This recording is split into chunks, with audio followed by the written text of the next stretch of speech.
en computadora. Dale, todo tuyo, Valentina.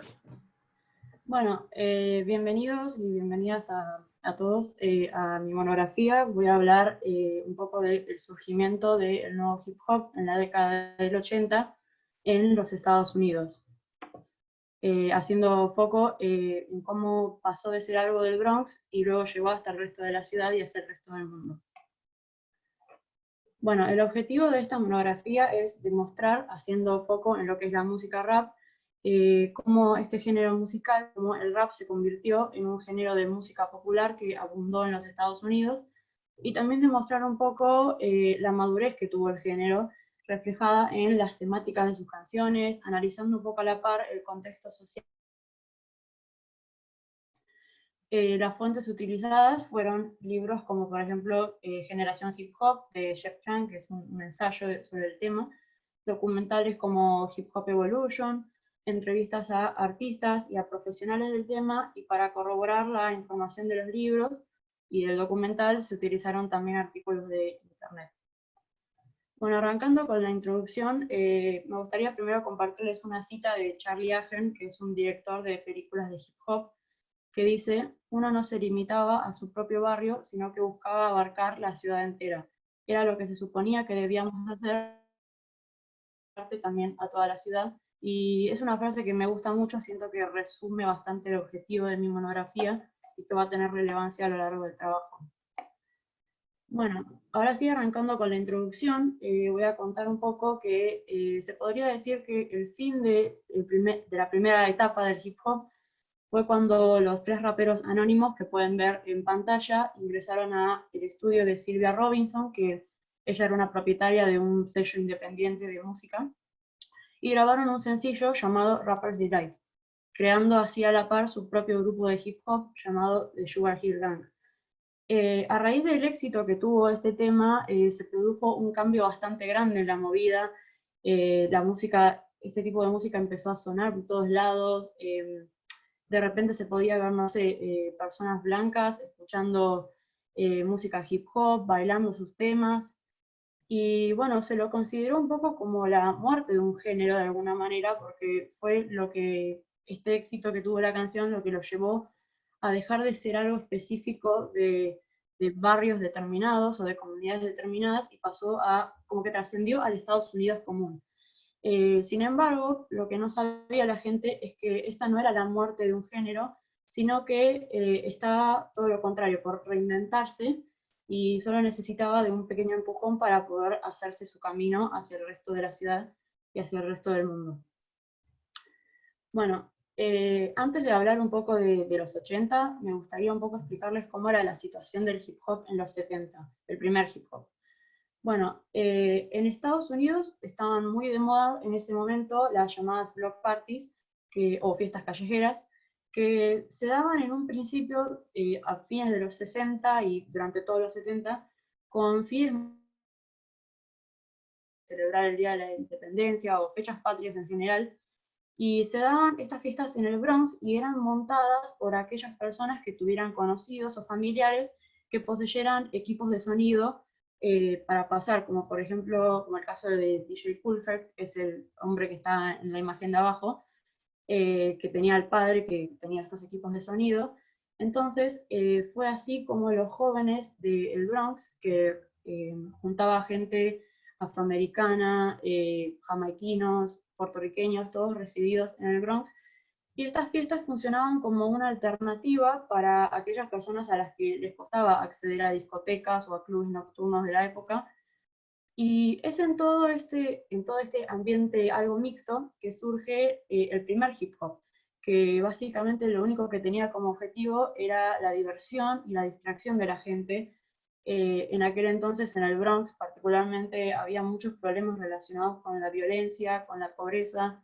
Entonces, el único objetivo que tenían estas fiestas en realidad era distraer un poco a la gente de todo eso. Era con fines más de entretenimiento, básicamente.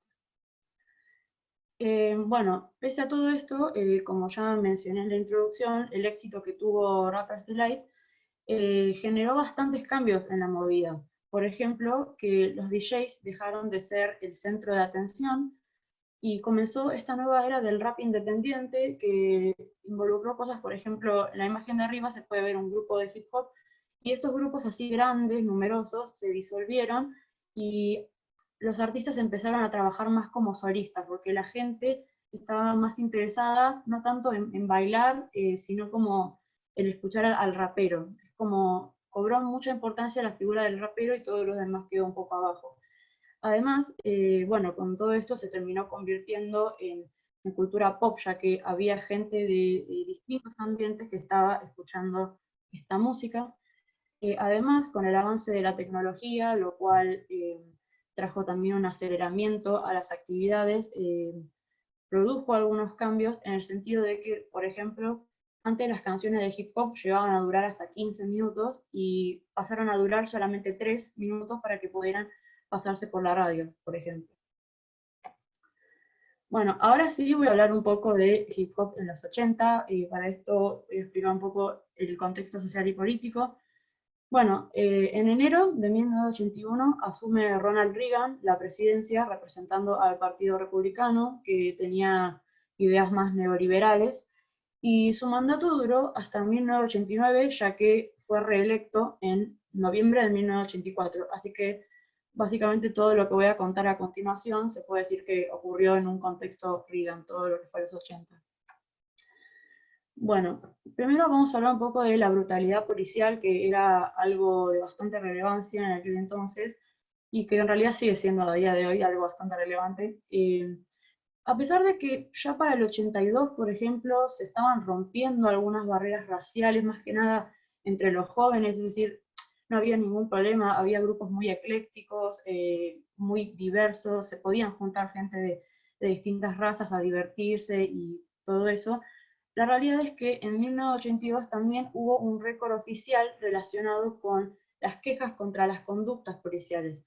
La brecha entre los policías blancos y las comunidades negras estaba creciendo cada vez más, y según una investigación llevada del Congreso, se pudo descubrir que la mayoría de los casos de brutalidad policial era por parte de policías blancos hacia minorías étnicas.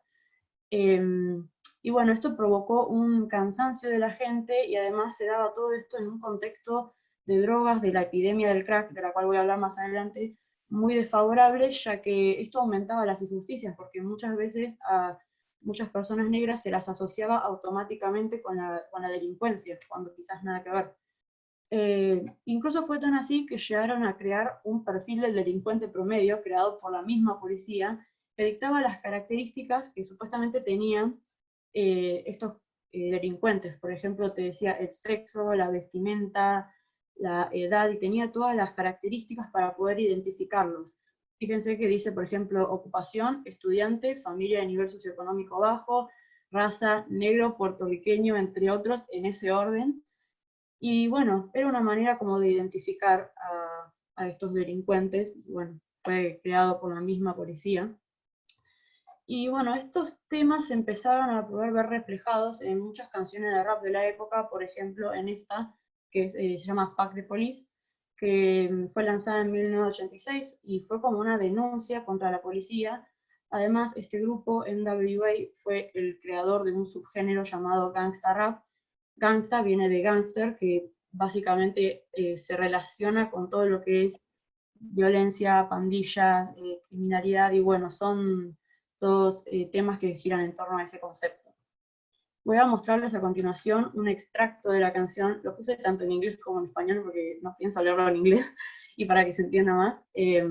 Bueno, elegí este extracto concretamente porque me interesa la última línea, que dice lo siguiente: a la mierda la policía, y Ren lo dijo con autoridad, porque los negros en la calle somos la mayoría. Una pandilla es con quien estoy andando y la maldita arma está guardada dentro de un compartimento para la llamada ley, deseando que Ren fuese un negro que ellos nunca hubiesen visto. Bueno, la canción entera en general hace referencia un poco bueno, este cansancio que sentían muchos adolescentes, incluso también negros, de sufrir los acosos policiales constantemente, cuando quizás no estabas haciendo nada y que se desquitaban con vos por tu color de piel. Y me llama mucho la atención la última línea, deseando que Ren fuese un negro que ellos nunca hubiesen visto, porque yo creo que se traduce un poco en esto de que a veces ni siquiera era una cuestión de un castigo por estar delinquiendo, sino de estar en el momento y en el lugar equivocados y correr la mala suerte de tener el color de piel equivocado, entre comillas, y que te asocien automáticamente con un ridículo perfil promedio, cuando quizás nada que ver, quizás vos no vendes drogas y no haces nada, pero bueno, me desquito con vos porque quiero. También quiero compartirles dos citas extraídas del documental Hip Hop Evolution. Una es sobre la canción, que la dijo MC8, y dice: eran chicos diciendo la verdad sobre lo que ocurría en sus barrios. Ahora todos podían ver la realidad sobre lo que era la vida pandillera. Se trata de la brutalidad policial, de la pobreza y de los vecinos asesinados. NWA le mostró al mundo cómo era la costa oeste. Así crecimos y esto es lo que vivimos. Me parece importante destacar esto de la costa oeste que él dice, porque además en ese momento había como un estereotipo de que la costa este era donde ocurría todo lo malo y como que la costa oeste era todo diversión y fiestas, cuando la realidad es que ambas costas la pasaban mal y se podía ver reflejado en estos temas. Y también otra cita muy cortita que les quiero mostrar sobre la situación del racismo en general, que dice: nadie te decía que había algo malo en ser negro, simplemente empezabas a sentirlo, ellos hacían que te sintieras así.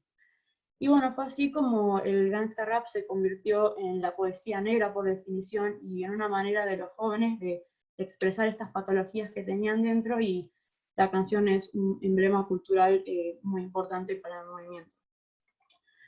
Bueno, como punto número 2, ahora quiero hablar un poco de la evolución de las fiestas, que acá voy a aclarar algo, en el trabajo escrito me confundí, puse revolución, quise poner evolución en realidad, pero bueno, la evolución de las fiestas y de la llegada a Europa y al público internacional.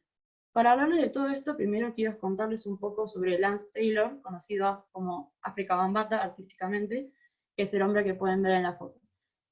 Bueno, él fue DJ, es uno de los pioneros del movimiento, fue fundador también de la Zulu Nation, ahí abajo pueden ver el logo, y la Zulu Nation fue la primera institución del hip hop que se basaba no solamente en esto de armar fiestas, sino de abrir mentes y convertir el movimiento en una estructura tanto sonora como social.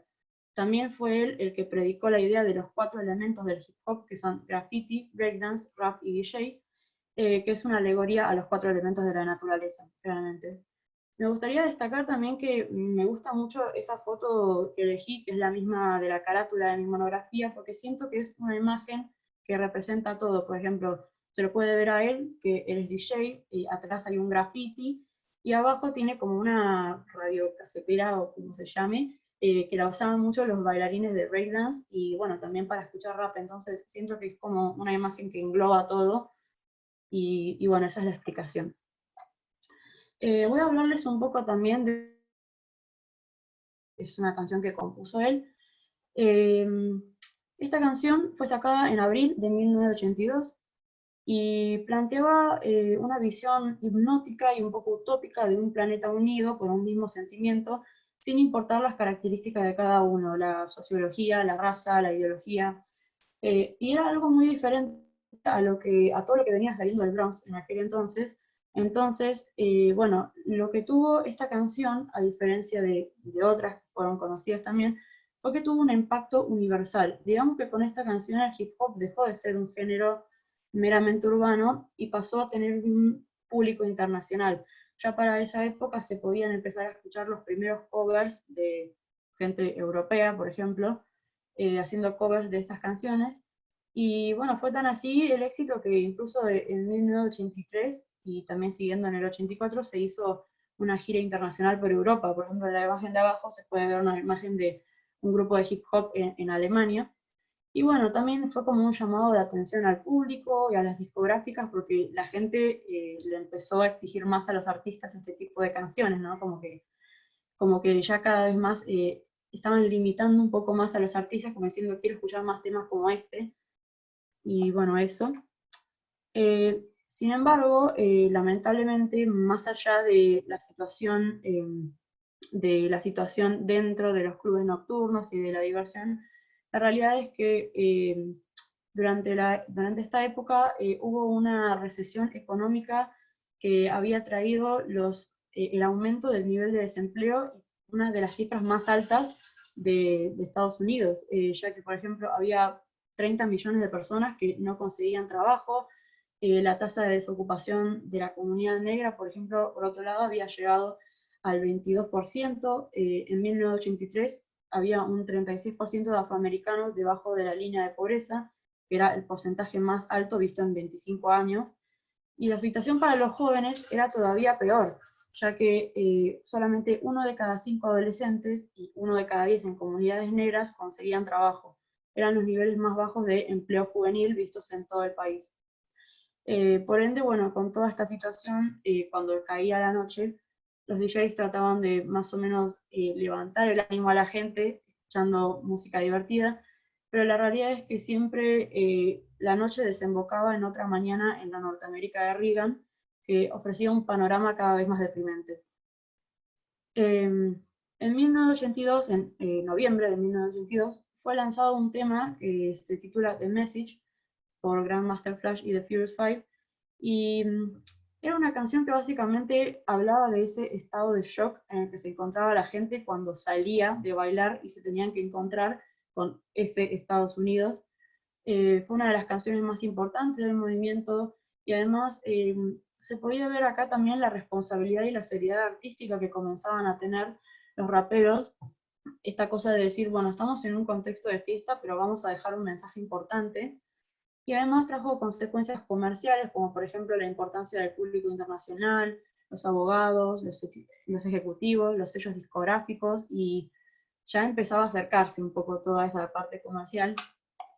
Voy a mostrarles un extracto muy chiquito de la canción que dice: no me empujes, estoy cerca del precipicio, estoy intentando no perder la cabeza, es como una jungla algunas veces, me hace preguntarme cómo hago para evitar hundirme.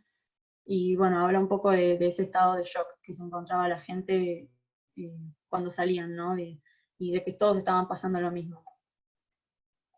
Bueno, como punto número 3, voy a hablar un poco del conflicto con las drogas, que me parece bastante importante para entender por qué muchas veces, la gente relaciona al rap o a sus subgéneros droga.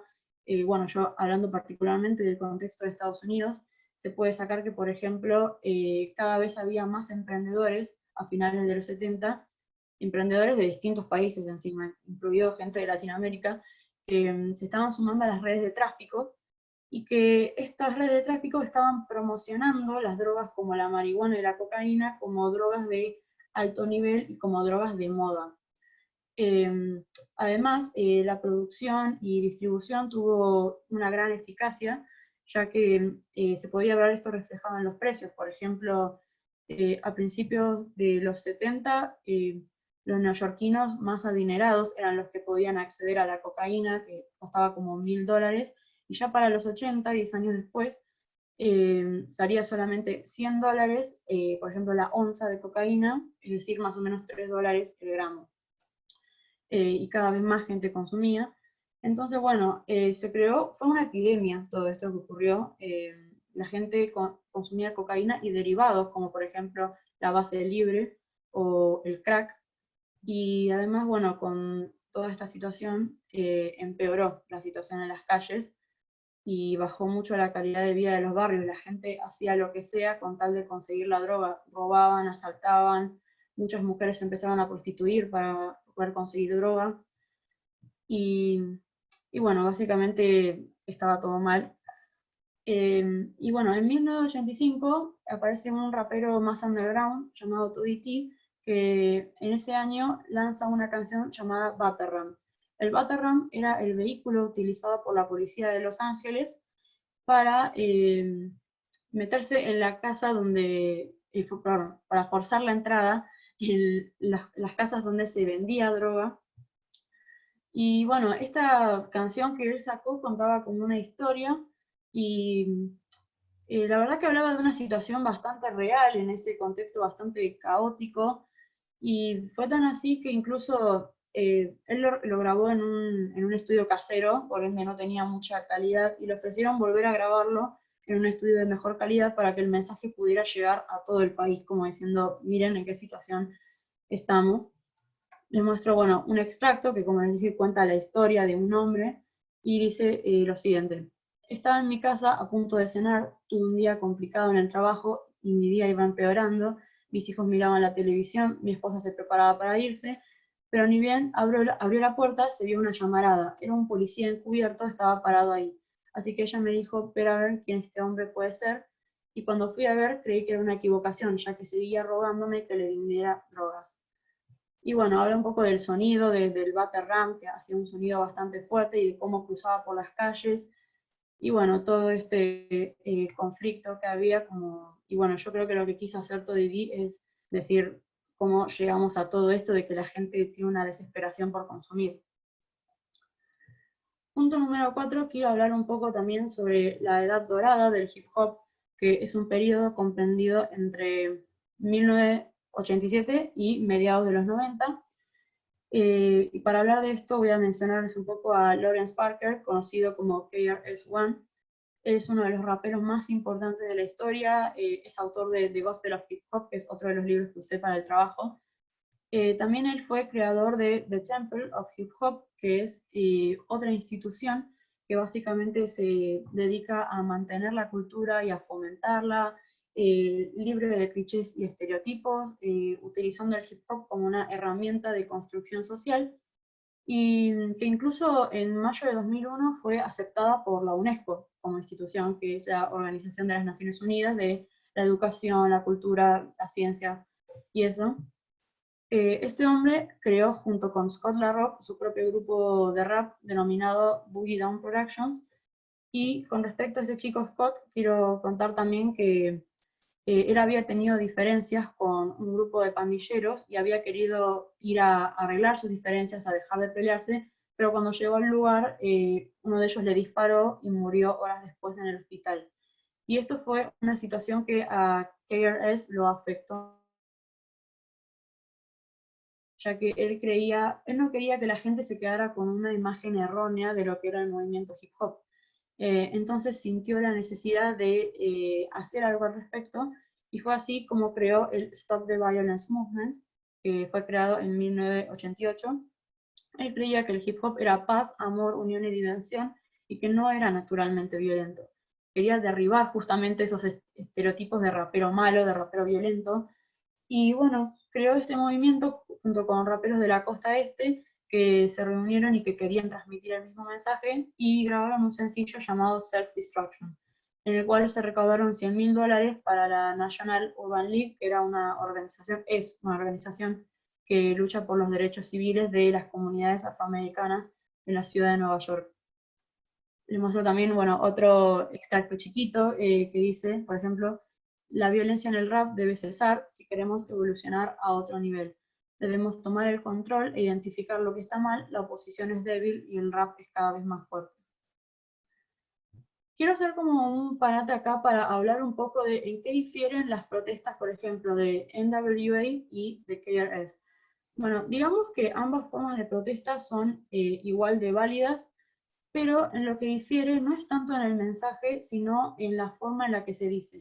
Lo que querían hacer raperos como KRS, por ejemplo, es, utilizando el rap en su estado más puro, usarlo como una herramienta para fomentar mensajes positivos y de decir, bueno, ocurren situaciones violentas, pero no lo solucionemos con más violencia. Podemos generar cambios utilizando el hip hop para fomentar mensajes positivos y derribar estos estereotipos que causan más mal que bien. Además, bueno, menciono lo del rap porque, por ejemplo, NWA era un grupo más de gangsta rap, que hace referencia, como dije, a todo esto más violento en las formas de actuar y de decir y de vivir un poco. Repito, son ambas formas de protesta válidas, una hace quizás más ruido que la otra, pero bueno, es esta cuestión un poco de dar mensajes buenos sin ser tan sermoneador tampoco y tan violento. Y fue como con todas estas ideas también bastante afrocéntricas que se crea Native Tongues, que fue un colectivo del hip hop, no era una banda, era como un colectivo, como una comunidad creada por los Jungle Brothers, que al igual que KRS querían fomentar la cultura, el amor por la música, la creatividad. Además, lo que tuvo este grupo particular es que no era un rap tan clásico, sino que mezclaban un poco de jazz, un poco de funk, y también que querían de las ideas afrocéntricas en sus canciones. De hecho, no tenían mucha pinta de ser muy callejeros como venían siendo los raperos desde esa época. Por ejemplo, la portada de ese disco se puede ver que es muy colorido, que tiene como colores muy bohemios, la forma de vestir también. Y bueno, agrupaba tanto raperos hombres como raperas mujeres. Y bueno, me gustaría compartirles una cita de Bob Power, que es un productor de música, que habla sobre todo esto y dice: yo realmente la llamo la segunda ola del hip hop. En el hip hop, parte de la tradición verbal era ser más duro y más astuto que los demás. Native Tongues fueron los primeros en decir: vamos a hablar de algo más, hablemos de conciencia, y así fue. Y como último punto, antes de llegar a la conclusión, no quería dejar afuera un poco a las mujeres de la cultura. También me di el espacio y la oportunidad de hablar de eso porque la realidad es que las raperas de los 80 son muy pocas a comparación de los 90. Y bueno, más allá de que yo en esta monografía le tiré muchas flores al gangsta rap, por ejemplo, la realidad es que también se podía presenciar cierta misoginia en algunas canciones, y según la investigación hecha en 2001 de estos dos sociólogos, Sharif Kubri y Ronald Witzer, sobre las letras de la canción de esta época, se podía ver un 22% de las letras que manifestaban violencia contra las mujeres, ya sea cosificación sexual, incluso casos de violación. A veces había cosas muy feas con las mujeres en las letras, y que también se manifestaban en portadas de discos, en videos. Y bueno, fue así como se pueden identificar un poco ciertas connotaciones machistas. Entonces, en este contexto, fue algo muy emblemático e importante cuando dos raperas llamadas Queen Latifah y Money Love lanzaron un sencillo titulado Ladies First, que funcionaba como una especie de himno femenino en honor a todas las mujeres, y ellas querían representar a la mujer desde todos sus ámbitos, desde rapera en el micrófono, desde madre común criando a sus hijos. Y lo que generó temas como este fue que ellas dos particularmente se ganaran el respeto en un mundo de hombres. La realidad es que en los 80 abundaron muchos raperos hombres, y ellas fueron una de las primeras en hacerse su propio lugar y su nombre. Y bueno, esta canción tenía una visión muy ginocéntrica de la mujer. Por ejemplo, se puede ver en la imagen de arriba que ella está usando ropas militares, y bueno, en el video también se ve. Y también quería hablar un poco sobre el aporte de Tupac, que es bueno, un rapero que predominó más en los 90, pero a finales de los 80 también, que él compuso una canción llamada Brenda's Got a Baby, que está basada en un caso real. Ahí se puede ver que salió incluso en las noticias y todo, que ahí abajo se puede leer un poquito, que habla sobre una niña de 12 años llamada Brenda, la cual tiene relaciones sexuales, queda embarazada, tiene al bebé y vive esa situación con mucha vergüenza y, y bueno, con miedo, y que no le queda otra opción más que la prostitución para poder criar a su hijo. Entonces lo que hizo Tupac fue agarrar el caso de Brenda y hacer una canción en base a ello, representando a todas las mujeres, a todas las niñas más que nada, que les pasaban este tipo de cosas, que la poca ayuda que les daban del gobierno, que les echaban de sus familias, y bueno, todas estas situaciones muy feas. Y lo que él dijo en una entrevista fue: ningún hombre habla de mujeres negras con la seriedad que se merecen. Debemos responsabilizarnos nosotros también. Son nuestras hermanas, si no, ¿quién más lo hará? Y bueno, me pareció importante contarlo ya que la verdad es que no había muchos hombres en la época que hicieran himnos sobre mujeres, y bueno, creo que Tupac es una persona muy especial, y que bueno, que aporta un poco a toda esta idea que yo vengo arrastrando a lo largo del trabajo de hablar de temas sociales y de destapar ciertas cosas que estaban ocurriendo. Bueno, ahora sí, como conclusión, yo pude concluir distintas cosas. Bueno, obviamente se pudo ver reflejada una madurez por parte de los artistas de empezar a tomarse su trabajo más en serio como comunicadores al público. Otra cosa que concluí y que es muy llamativo es que para poder tenerlo todo, tuvo que perderlo todo. Se tuvo que, digamos, ya que estamos un poco con el tema de los paradigmas, entrar en crisis y crear un nuevo paradigma que planteaba algo muy diferente, porque la verdad que hay una diferencia entre entre el hip hop de los 70, por ejemplo, de esto de, bueno, esto lo hacemos nada más por diversión, para distraernos y no pensamos en lo de afuera, a decir, che, lo de afuera está todo mal, podemos hacer algo al respecto para cambiarlo desde nuestra posición de gente famosa, ¿no? Cada vez más famosa. También por otro lado, un poco el capitalismo y la comercialización más que nada como contexto de propagación y del género de la cultura, pese a que se daba todo esto, uno de los motores, creo, por parte de los artistas era justamente a rehusarse a ser vistos como mera mercancía. Yo hablé de lo que pasó, pero la realidad es que, bueno, por ejemplo, cuando salió Rapper's Delight, muchos artistas se enojaron porque creían que ese iba a ser como el declive del hip hop, como que estaba perdiendo esa esencia. Entonces yo creo que más allá de que el hip hop puede estar en la radio, siempre va a ser algo muy underground, ¿no? Siempre se puede ver en un grupo de chicos rapeando en una plaza, en un chico dibujando una pared, y que bueno, que siempre su esencia va a ser eso más que nada.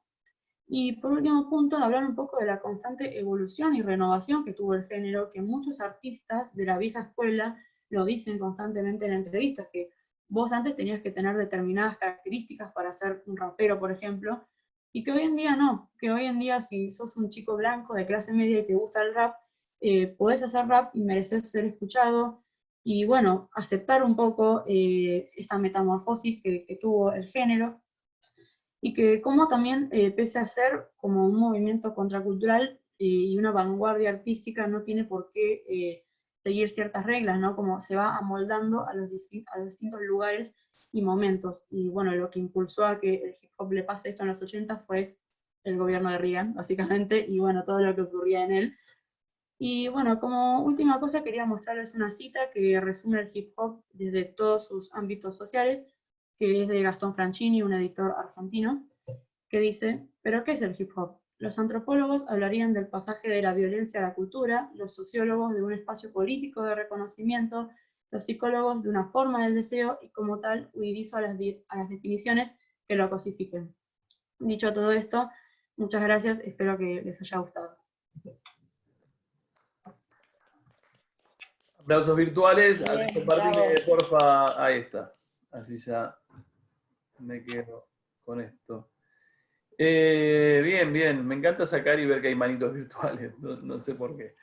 Es como ya son esos tics de pandemia que uno va adquiriendo. Si no hay manitos virtuales es como que no. Y no importa. Bien. Contanos, Valentina, un poco. Te hago una pregunta. Cuando lo vieron con Gris, ¿les pasa algo? Perdón, hago un paréntesis. Cuando ustedes hablan, ¿miran a la persona a la que están hablando? ¿O soy el único que mira a la persona a la que estoy hablando como si me mire? ¿Sí? ¿Les pasa lo mismo? Digo, hacemos lo mismo a ver si yo soy lo suficientemente extraño. Porque me pasa que miro a Valentina ahora, o sea, pero miro a la pantalla. Bueno, en fin. Cuando lo vieron con Griselda, entiendo que todo lo que es movimiento contracultural lo vieron, porque aparte yo recuerdo el revuelo que había generado el año pasado, que venían vestidos y que qué sé yo y que bla. Y me acuerdo que vinieron los del sexto a decirme, ¿podemos ver lo mismo algo? Y mi respuesta fue, no. O sea, no de la misma forma. A ver, la pregunta es, cuando vieron movimientos contraculturales, ¿vieron hip hop? Hip hop no, por No. ejemplo, mi grupo tuvo que hablar sobre pop, cultura pop, pero no hip hop.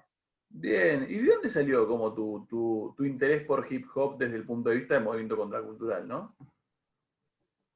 Bueno, yo soy muy fanática del rap, la verdad, pero del rap de habla hispana, pero bueno, Sí. sabía que si quería hablar del rap argentino me iba a costar encontrar información más seria, ya que el hip hop nace en Estados Unidos en realidad. Em, entonces, bueno, elegí Estados Unidos y la verdad que igual estuvo muy bueno, aprendí bastante. Y bueno, leyendo un poco me di cuenta de esto de la edad dorada, del hip hop, de la evolución de las letras. Entonces, bueno, investigando un poco más, la realidad es que el libro de Generación Hip Hop yo lo estaba leyendo por mi cuenta y bueno, me sirvió para el trabajo de paso. Así que sí, básicamente eso. Y bueno, también un poco esto de que hoy en día el rap, el trap también, ¿por qué no? El freestyle, son todas cosas que están muy de moda.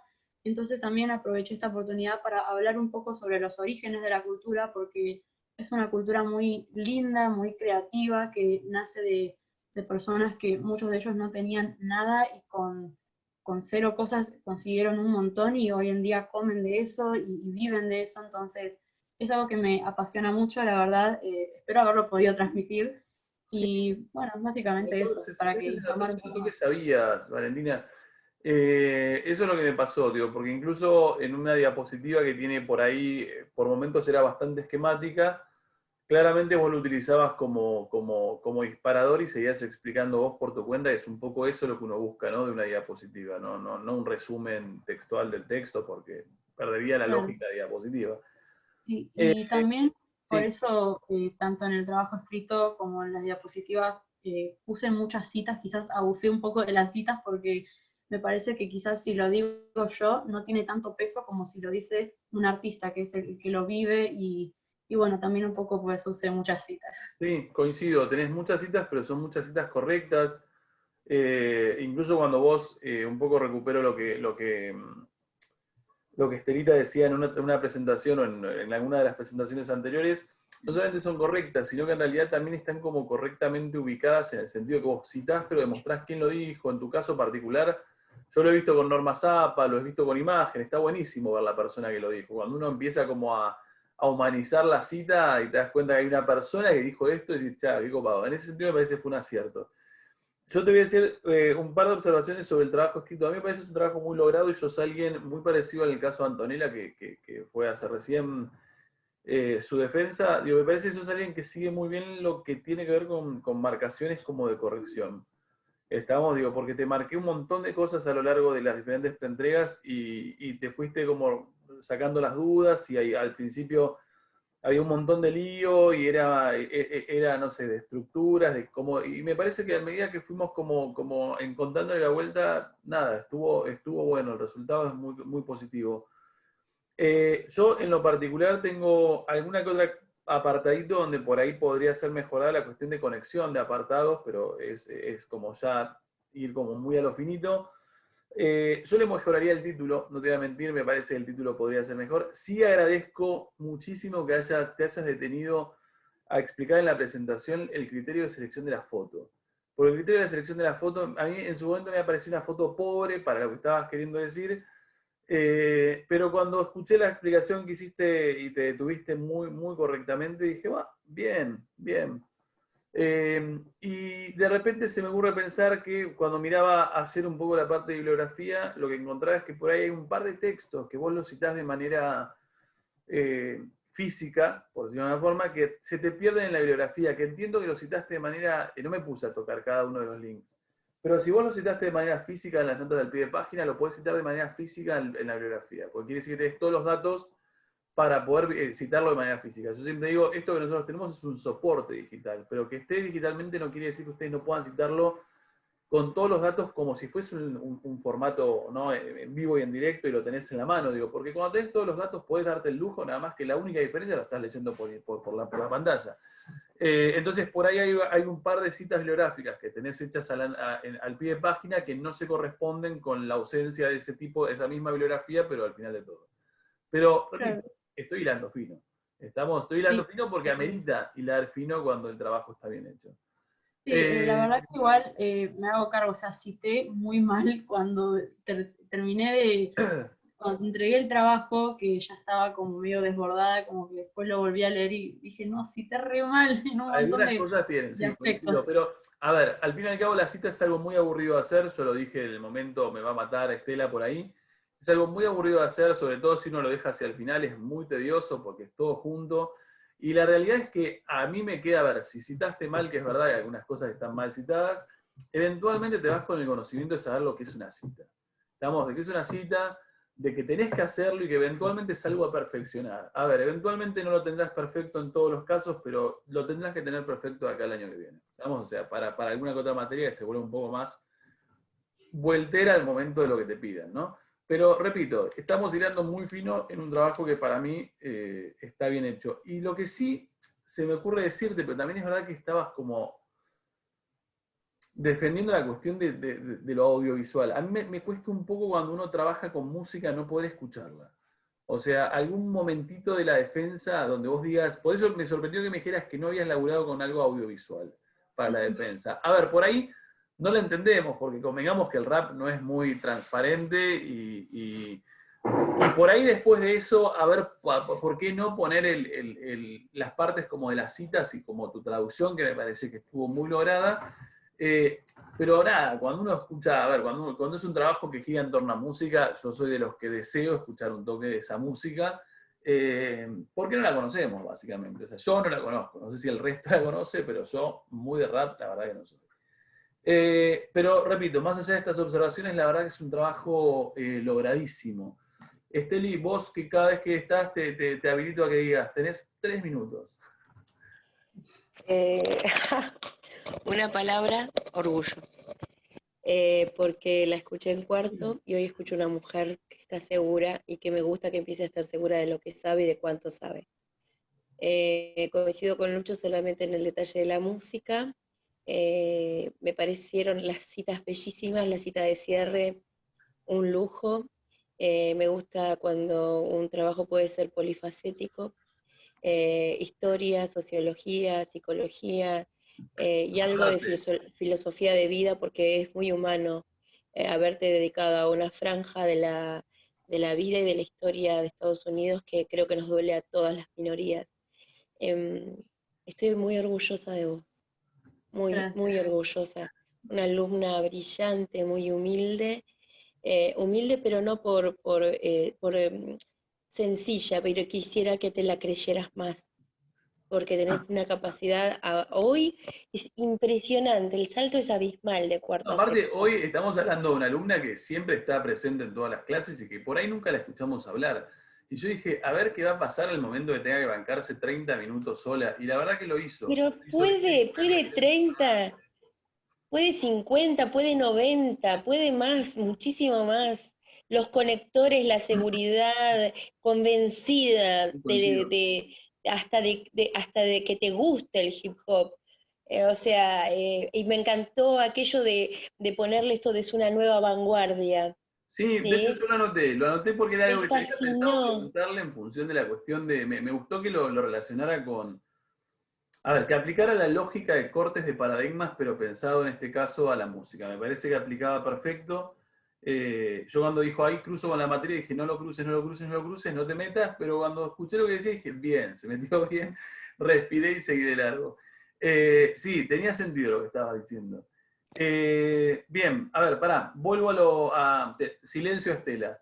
Eh, Así tenemos los 15 minutos que van a ser de sobra. La realidad es que a lo largo del trabajo, cuando lo leía y más cuando vos hablabas, tenía una cantidad de preguntas. O sea, tengo un batallón de preguntas para hacerte, que obviamente voy a seleccionar, porque vengo haciendo 3 o 4 por alumno, quiere decir que no es justo que vos tengas que resolver todo esto. O sea, es Uy, claro. muchísimo.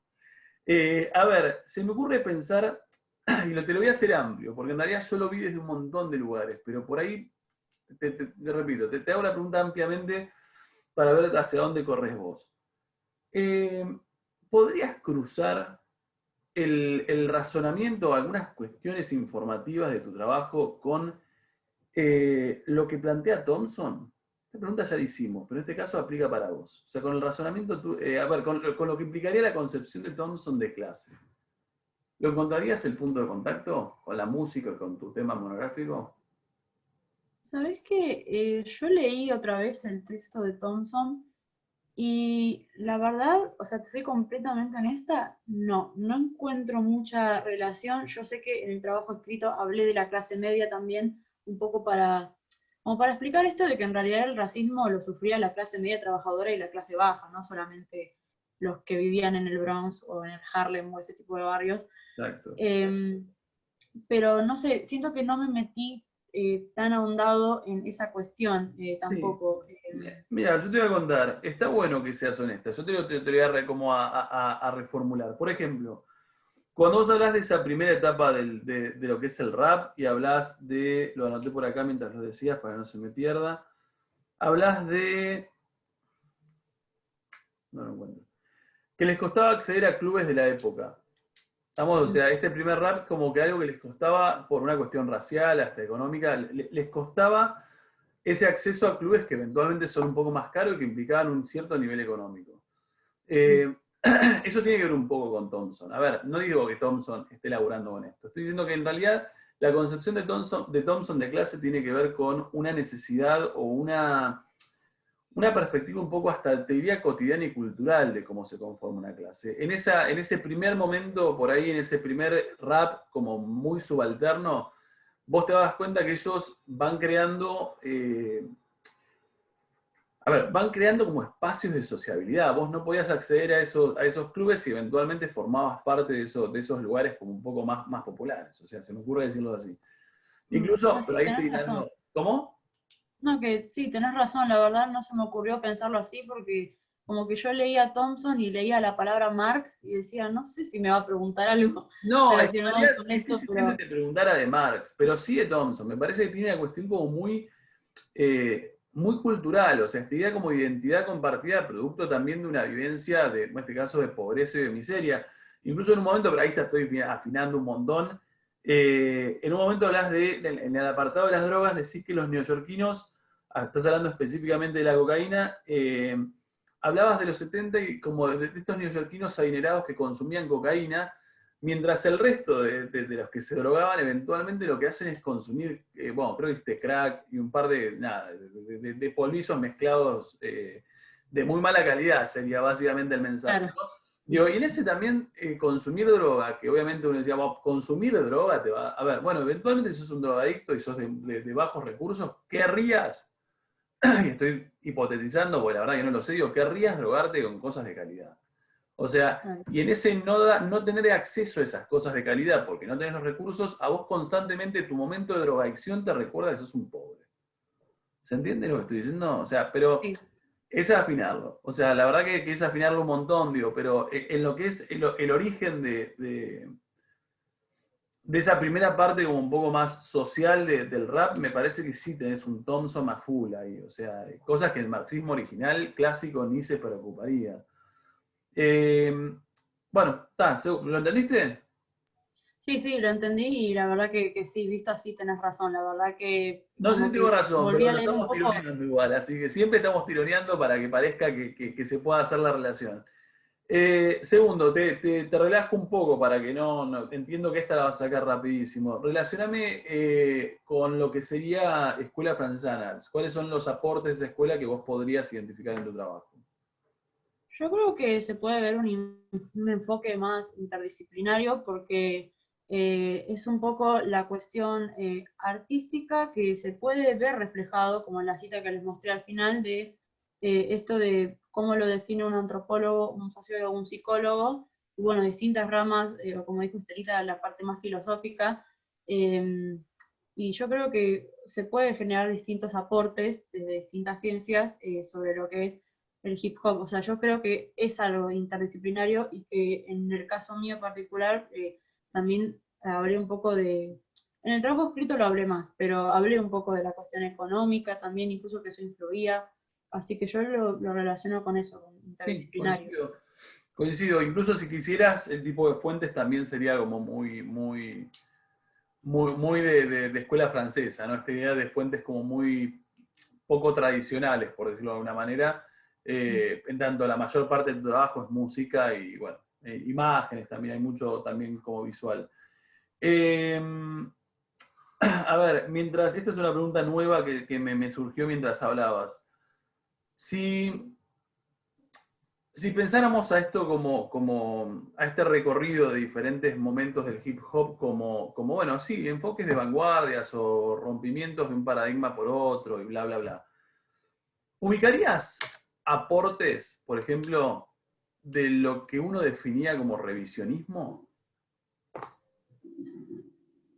A ver, sí, a ver, yo creo que se puede hacer un revisionismo en el sentido de, no sé si tampoco, bueno, sí, podría ser histórico, porque dentro de lo histórico está lo social y lo político, como esta cosa de decir, como que yo siento que para entender un poco la intensidad y lo fuerte y lo brusco que fue el cambio del hip hop en los 80, es necesario hablar de los 70, entonces en ese caso sí es necesario hacer un revisionismo, porque se habla de, yo siento que son como dos paradigmas opuestos, o sea, como te expliqué antes, esto de una cosa es, bueno, nos distraemos, no pensamos en esto, y la cosa es decir, bueno, vamos a hablar de esto porque está todo mal.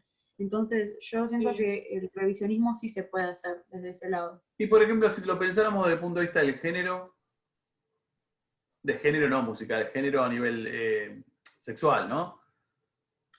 Sí, también, o sea, por ejemplo, esta investigación que hicieron estos dos filósofos que mencioné fue un poco eso, porque el gangsta rap fue, como te dije, algo muy positivo en el sentido de que también fueron parte de esto de generar protestas, pero sí se puede dar un revisionismo de género relacionado con lo que son básicamente cómo los raperos a veces cosificaban a las mujeres, ¿no? Entonces yo creo que ese enfoque de género se puede dar y en los 80 y en los 90 y medio que un poco hasta la actualidad también, así que Coincido, sí, o sea, incluso en el surgimiento como de nuevas, en este caso de mujeres, obviamente raperas, o la masificación de mujeres raperas, que hoy aparte creo que es bastante conocido. Sé que hay un grupo de mujeres como muy populares que forman parte del género musical.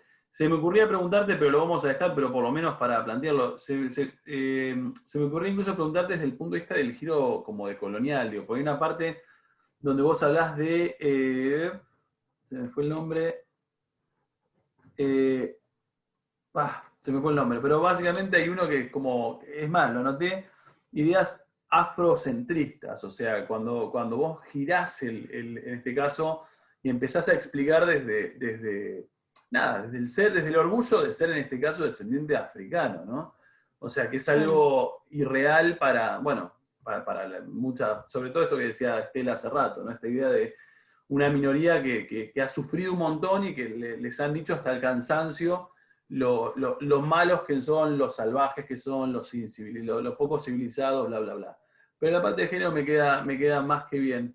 Y se me ocurre pensar, lo último como para cerrar esta ronda de preguntas, es si entendemos, hay un momento donde vos hablaste en la década del 60 de romper esas barreras raciales, ¿no? Que tiene que ver un poco con el contexto este de movimientos contraculturales y bla, bla, bla. Si lo pensáramos a nivel, aunque la crisis está un poco más atrás de estos paradigmas, digo, pero si pensáramos este mismo concepto que vos planteás de romper barreras raciales, pero lo pensamos a nivel paradigmas de las ciencias sociales, ¿qué dos paradigmas grandes tendrías que romper para empezar a tener una perspectiva menos racial? bueno, yo voy a decir algo que, bueno, vos después decime si está bien o mal. Yo, por ejemplo, particularmente identifiqué, por ejemplo, un positivismo criminalista, por ejemplo, en el Lo tengo hecho este anotado, de que, bien, lo tengo anotado, está buenísimo, te salté la pregunta, pero sí. ¿Por qué? claro, el hecho, perdón, ¿ibas a decir algo? No, te estoy preguntando por Ah, qué, ok. me estoy Ah, entusiasmando. bueno, por ejemplo, en esto del perfil del delincuente promedio, por ejemplo, cuando nosotros vimos positivismo criminológico, creo que vos habías puesto el ejemplo de que esto de que la gente creía que los criminales por él tenían el cerebro más chico, o hacía como que lo asociaban a características físicas, y bueno, el positivismo lo que hacía básicamente era basarse en las leyes naturales, de las ciencias naturales, como por ejemplo puede ser, no sé, la ley de la gravedad, y tratar de más o menos ese mismo criterio aplicarlo a las ciencias sociales. Entonces, yo siento como que lo del perfil del delincuente promedio es como un principio de positivismo que lo hicieron y capaz intencionalmente o con intenciones, eh, pero que sí, como que se puede ver un poco en eso de decir como que a los negros los vamos a tener identificados, tenemos la vestimenta, tenemos cómo se comportan, si suelen estar en grupo o no, y el sexo, la edad, o sea, todo yo como que, por ejemplo, como que ese enfoque social sí lo encontré en positivismo criminológico, Sí, coincido. y también lo Pará, pensé un una cosa que te poco, digo, porque si no lo voy a perder. Coincido 100% con vos. Yo no te diría un principio de positivismo, te diría un resabio de positivismo. O sea, el positivismo ya está desactualizado, nadie sería positivista científicamente en los 60, pero lo que uno tiene es un montón de herencias, ¿no? Que por ahí las tenés instaladas como sentido común y ahí tendría, sí, coincido con vos, yo te lo estaba por preguntar, pero bueno, la dejé. Coincido. ¿Y el segundo? y bueno, después supongo que un poco de evolucionismo, yo leyendo un poco de evolucionismo siento que identifique más positivismo que evolucionismo, porque el evolucionismo es recontra racista, Y por ejemplo, no sé, esta cita que yo les mostré en un momento de este chico que decía que nadie te decía que había algo malo en ser negro, pero te lo hacían sentir así. Y bueno, o sea, también el cambio que tuvo el hip hop para demostrar de que no tenemos, que no somos violentos, o sea, como vos habéis dicho en un momento, que no somos violentos y que nosotros podemos promover ideas positivas sin ser sermoneadores, sin hacer mucho lío. De hecho, yo no lo conté esto ni en el trabajo escrito, pero por ejemplo, hubo un caso parecido de injusticia racial, parecido al de George Floyd, que había sido Rodney King, se llamaba el chico, que lo habían metido preso injustamente y a los policías que habían hecho, los habían liberado. Y cuando ocurrió todo eso, la gente se recontra enojó y se salieron a manifestar a la calle, quemaron un montón de tiendas. Entonces, ¿a qué voy con esto? Y esas ideas eran un poco fomentadas quizás por el gangsta rap. Entonces yo creo que la evolución que hubo desde el gangsta rap hacia un rap más clásico, más como positivo en cuanto a la manera. El mensaje es el mismo, o sea, es de decir, bueno, basta con las injusticias, pero la forma de decirlo era diferente. Entonces, no sé, eso es como lo que yo puedo aportar en base a eso. Aportaste un montón, de hecho, te diré. Respondiste muy tranquilo lo que te estaba preguntando y me gusta que hayas incorporado incluso una pregunta que había obviado por hacerte para justificar lo que te estaba pidiendo. Bien, Valentina, liberadísima. Vamos, fue con mucha altura. Algunas cosas que después te marcaré y a lo largo del día te llegará la grilla de correcciones. Pero entiendo que ya estás en condiciones de liberarte de esto, básicamente. No de historia, pero sí de esto. Bien, un placer verlos, muchachos. Dejo de grabar y me retiro ya porque